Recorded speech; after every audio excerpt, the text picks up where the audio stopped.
ആലപ്പുഴയിൽ മുഖ്യമന്ത്രിക്കെതിരെ നടന്ന പ്രതിഷേധത്തിനിടെ മുഖ്യമന്ത്രിയുടെ ഗൺമാൻ അനിൽ കല്ലിയൂർ ക്രൂരമായി മർദ്ദിച്ചുവെന്ന് കെ.എസ്.യു നേതാവ് എ.ഡി. തോമസ്. മർദ്ദനത്തിൽ പരിക്കേറ്റ് വിശ്രമത്തിൽ കഴിയുന്ന എ.ഡി. തോമസ് തത്സമയം റിപ്പോർട്ടറൊപ്പം ചേരുന്നു. Levin K വിജയനൊപ്പമാണ് എ.ഡി. തോമസ് ഉള്ള. ലെവിൻ, ഇപ്പോൾ എ.ഡി. തോമസിന് എത്രത്തോളം പരിക്കേറ്റിരുന്നു? ഇപ്പോൾ ആശുപത്രിയിൽ നിന്ന് ഇവർ വീട്ടിലേക്ക് എത്തിയിരിക്കുന്നു. സ്മൃതി, നമ്മൾ കഴിഞ്ഞ ദിവസം കണ്ടതാണ് ക്രൂരമായ ഗൺമാന്റെ ആക്രമണത്തിന്റെ ദൃശ്യങ്ങൾ. ആ ആക്രമണത്തിൽ തലയ്ക്ക് പരിക്കേറ്റിരുന്നു തോമസിന്. 2 ദിവസത്തെ ആശുപത്രിവാസത്തിന് ശേഷം വീട്ടിലേക്ക് തിരികെ എത്തിയിരിക്കുകയാണ്. ഇപ്പോൾ തോമസ് തന്നെ നമ്മളോടൊപ്പം ചേരുന്നു. കെ.എസ്.യുവിന്റെ ആലപ്പുഴ ജില്ലാ പ്രസിഡന്റാണ് തോമസ്. തോമസ് തന്നെ ഈ മർദ്ദനത്തെക്കുറിച്ച് വിവരിക്കും. തോമസ്, എന്തായിരുന്നു അവിടെ സംഭവിച്ചത്? ഈ ഗൺമാന്റെ ഭാഗത്തു നിന്നുള്ള ഒരു ആക്രമണം പ്രതീക്ഷിച്ചതാണോ? ഞങ്ങൾ ഒരിക്കലും പ്രതീക്ഷിച്ച ഒരു ആക്രമണമല്ല എനിക്കും യൂത്ത് കോൺഗ്രസിന്റെ സംസ്ഥാന സെക്രട്ടറി അജയ് ജോൽ കുര്യാക്കോസിന് നേരെയും ഉണ്ടായത്. ഞങ്ങൾ വളരെ ശാന്തമായും സമാധാനപരമായും ജനാധിപത്യപരമായ രീതിയിൽ ഒരു പ്രതിഷേധം ഉയർത്തണമെന്ന് മാത്രമേ ഞങ്ങൾ വിചാരിച്ചിരുന്നുള്ളൂ. ഒരിക്കൽ പോലും മുഖ്യമന്ത്രിയെയോ അദ്ദേഹത്തിന്റെ കൂടെ സഞ്ചരിക്കുന്ന ആളുകളെയോ അപായപ്പെടുത്തണമെന്നോ അല്ലെങ്കിൽ എന്തെങ്കിലും മോശമായ രീതിയിൽ എന്തെങ്കിലും ചെയ്യണമെന്നോ ഞങ്ങൾ വിചാരിച്ചിരുന്നില്ല.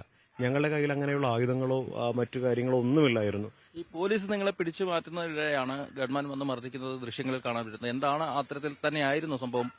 അതെ, അങ്ങനെ തന്നെയാണ് സംഭവിച്ചത്. സ്ഥലത്തുണ്ടായിരുന്ന ലോക്കൽ പോലീസ് നമ്മുടെ പ്രതിഷേധം കണ്ട് നമ്മളെ പിടിച്ചു മാറ്റി. അപ്പോൾ ആ വീഡിയോയിലെ ദൃശ്യങ്ങളെല്ലാം നമുക്ക് കാണാൻ കഴിയും. പോലീസ് പിടിച്ചു മാറ്റുമ്പോൾ തന്നെ നമ്മൾ പ്രതിഷേധം അവസാനിപ്പിച്ച് പോലീസുമായി സഹകരിക്കുന്നത് ആ വീഡിയോയിലുണ്ട്. പക്ഷേ പൊടുന്നനെയാണ് ഞങ്ങൾ തിരിഞ്ഞു നിൽക്കുന്ന ഞങ്ങളുടെ തല നോക്കിയാണ് ഈ മുഖ്യമന്ത്രിയുടെ ഗൺമാന്റെ ആദ്യത്തെ അടി വീഴുന്നത്. ഗൺമാനാണ് മർദ്ദിക്കുന്നത് നിങ്ങൾക്ക് ആ സമയത്ത് മനസ്സിലായിരുന്നു? ഞങ്ങൾ ഹോസ്പിറ്റലിലെത്തി ആ വീഡിയോസും കാര്യങ്ങളും എല്ലാം പരിശോധിച്ചതിന് ശേഷം തന്നെയാണ് ഞങ്ങൾക്കത് മനസ്സിലായത്. അപ്പോൾ ഒരു തരത്തിലും നമുക്ക് അംഗീകരിക്കാൻ പറ്റാത്ത ഒരു പ്രവൃത്തിയാണ് മുഖ്യമന്ത്രിയുടെ ഗൺമാൻ അതുപോലെ തന്നെ ആ സഫാരി സ്യൂട്ട് ധരിച്ച ഉദ്യോഗസ്ഥരുടെ ഭാഗത്തു നിന്നുണ്ടായത്.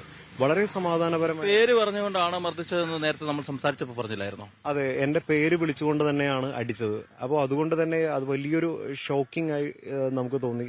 അവിടെ ഉണ്ടായിരുന്ന ഡിവൈഎഫ്ഐക്കാരോ CPM-കാരോ അല്ലെങ്കിൽ ഇടത് സംഘടനകളിൽപ്പെടുന്ന പോലീസ് ഉദ്യോഗസ്ഥരോ പറഞ്ഞു കൊടുത്തിട്ടാണോ എന്നറിയില്ല, എന്റെ പേര് വിളിച്ചുകൊണ്ട് നിന്നെ തീർത്ത് കളയുമടാ എന്നുള്ള രീതിയിലാണ് എന്നെ ആക്രമിച്ചത്.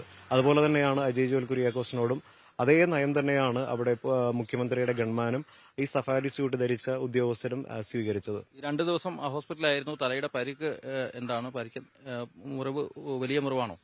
2 സ്റ്റിച്ച് ഉണ്ട്. അപ്പോൾ അതിന്റേതായ ഒരു മുറിവുണ്ടായിരുന്നു. CT സ്കാനൊക്കെ എടുത്തപ്പോൾ ചതവുണ്ട്.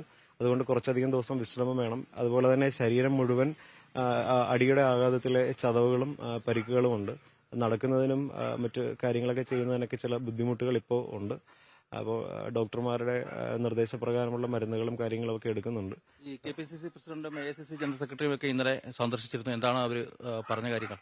ഇന്നലെ പ്രൊവിഡൻസ് ഹോസ്പിറ്റലിൽ ആദ്യം രമേശ് ചെന്നിത്തലയും പിന്നീട് KC വേണുഗോപാലും അതുപോലെ തന്നെ KPCC പ്രസിഡന്റ് ഇവരെല്ലാവരും വന്നിരുന്നു. അപ്പോൾ ഇതിൽ ശക്തമായ ഒരു പ്രതിഷേധം അവരെല്ലാവരും രേഖപ്പെടുത്തുകയും ഞങ്ങളെ ആശ്വസിപ്പിക്കുകയും ചെയ്തു. തുടർ നടപടികളുമായി മുമ്പോട്ട് പോകുവാനുള്ള എല്ലാ പിന്തുണയും കോൺഗ്രസ് നേതൃത്വം. തോമസിന്റെ പ്രതികരണമാണ് കണ്ടത്. ഗവൺമെന്റ് മർദ്ദനത്തിൽ തോമസിന്റെ തലയ്ക്ക് പരിക്കേറ്റിന് 2 സ്റ്റിച്ചുണ്ട് എന്ന് തോമസ് ഇപ്പോൾ ലെവിന് നൽകിയ അഭിമുഖത്തിൽ പ്രതികരിച്ചിരിക്കുന്നു.